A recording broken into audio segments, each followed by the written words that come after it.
Assalamualaikum warahmatullahi wabarakatuh. Mas bro, mas geng, mas guys, video ini melanjutkan video yang kemarin.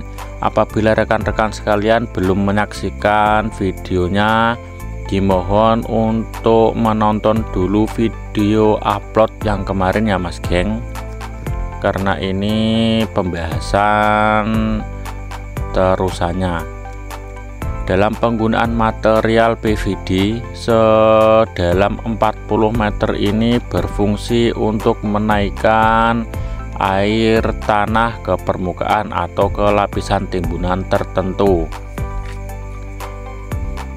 Metode penggunaan PVD ini memanfaatkan gaya vakum dan daya tekan timbunan ya mas bro, karena tekanan dari timbunan yang sangat besar ini dimanfaatkan untuk menaikkan air tanah dari dalam tanah menuju ke permukaan timbunan tertentu menggunakan pipa PVD.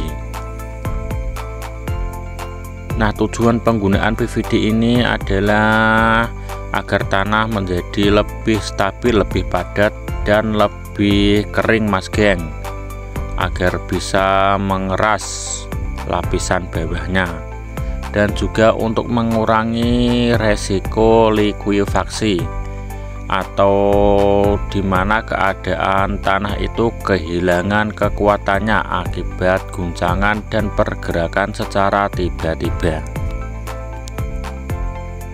Nah, di bawah proyek ini atau di bawah matras bambu ini tanahnya sangat lunak dan tidak stabil sedalam kurang lebih 40 meter.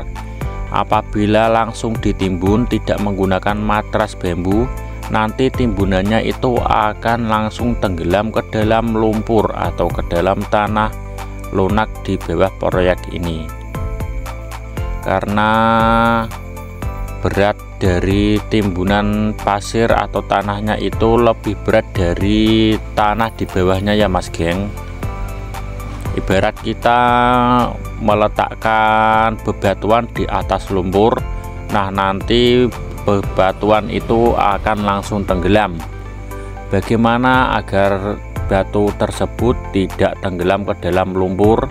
Ya dipakailah alas papan atau sejenisnya agar bisa mendistribusikan beban lebih merata, sebagaimana diterapkan dalam proyek ini juga mas geng.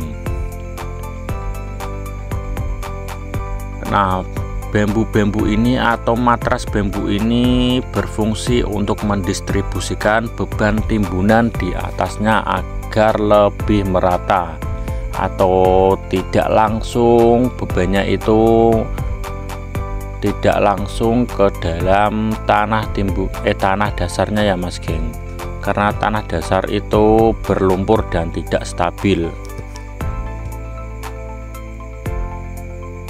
Nah, ini di bawah kita ada puluhan pekerja yang sedang menaiki rangkaian bambu-bambu tersebut dan ditarik oleh sebuah perahu ya mas geng.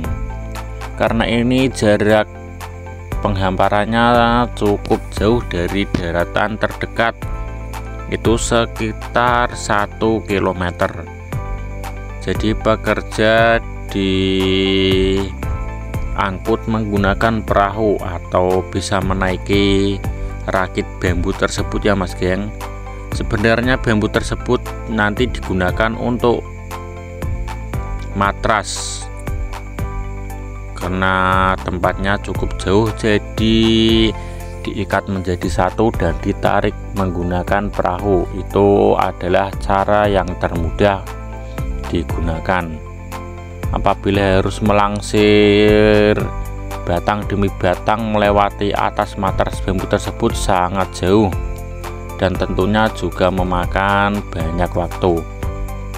Untuk area yang belum tertutupi matras bambu ini kemungkinan masih digunakan untuk akses para pekerja dan alat berat menuju ke tempat pemasangan matras bambu. Dan juga di dalam atau di lingkup matras bambu ini kan nanti digunakan untuk area kolam retensi Terboyo. Nah, jadi area tersebut akan dihamparkan matras bambu yang paling terakhir.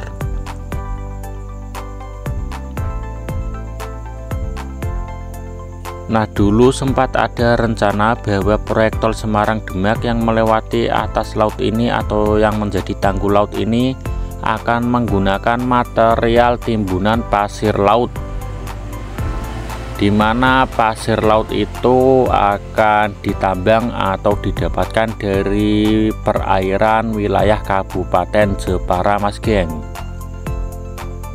Tapi sejauh ini sepertinya tidak jadi menggunakan pasir laut dari Jepara, karena apabila menggunakan pasir laut itu dampak lingkungannya sangat besar, bisa merusak ekosistem laut, bisa merusak karang, serta menghilangkan habitat ikan di sekitarnya. Juga dampak yang terpaling buruk itu mengakibatkan hilangnya pesisir di sekitaran pengambilan pasir laut tersebut, atau abrasinya itu semakin parah atau semakin cepat, Mas Geng. Nah, ini kita terbang sebentar di atas interchange Kaligawe. Untuk di sini itu ada perkembangan terbaru ya, Mas Geng. Sebentar, nanti kita akan mundur melihatnya. Kemungkinan pemasangan girder di area interchange Kaligawe ini menggunakan alat launcher girder atau alat bantu erection girder itu ya, Mas Geng, yang menggunakan besi-besi, belok-belok besi yang panjang dan bisa bergerak menggunakan rel di atas spearhead tersebut. Nah, itu kan sudah ada box-box girder yang berjejer. Nah, itu di atas spearhead sudah ada besi-besi penyangga. Nah, besi-besi tersebut pernah saya lihat itu pada proses pemasangan girder di atas Jalan Nasional di Sayong atau Tol Semarang Demak seksi 2 yang sudah beroperasi itu menggunakan rangkaian-rangkaian serupa.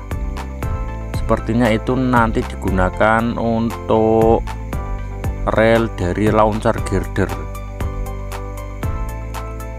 Nah, itu kan ada satu unit kren yang sedang memasang belok-belok besi ya, Mas Geng.